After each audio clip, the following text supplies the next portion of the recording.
Culture des champignons et développement durable. Culture des champignons et développement durable. Culture des champignons et développement durable.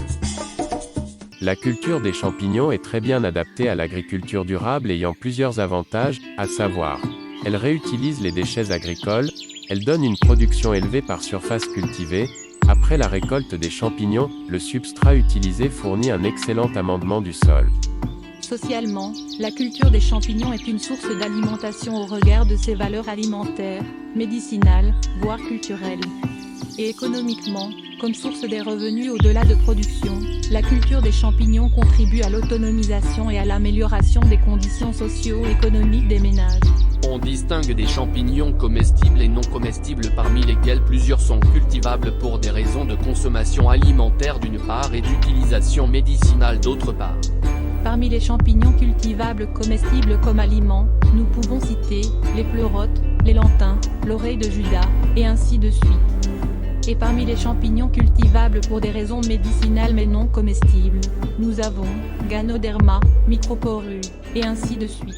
La culture des champignons se fait hors sol, sur les déchets agricoles, une façon de valoriser les dits déchets.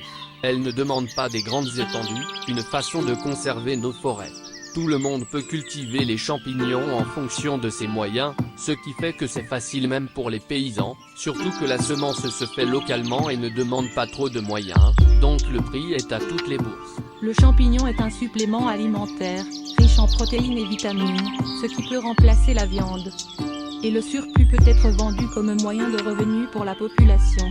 Il s'agit d'une culture hors sol, et cette culture constitue un moyen de diminuer la pression à la forêt.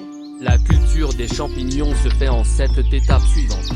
La première étape de la culture de champignons c'est de produire ou se procurer du mycélium de champignons. La seconde étape c'est la préparation du substrat de culture. La troisième étape c'est de procéder à l'inoculation du substrat. La quatrième étape c'est de procéder à l'incubation du mycélium. La cinquième étape est celle de l'initiation de la fructification. La sixième étape consiste à la maturation et récolte. Et la dernière et septième étape c'est le repos d'1 ou 2 semaines entre les différentes récoltes car on récolte plusieurs fois la seule culture effectuée des champignons suivant la variété. Notre prochaine vidéo essayera de vous expliciter ces 7 étapes.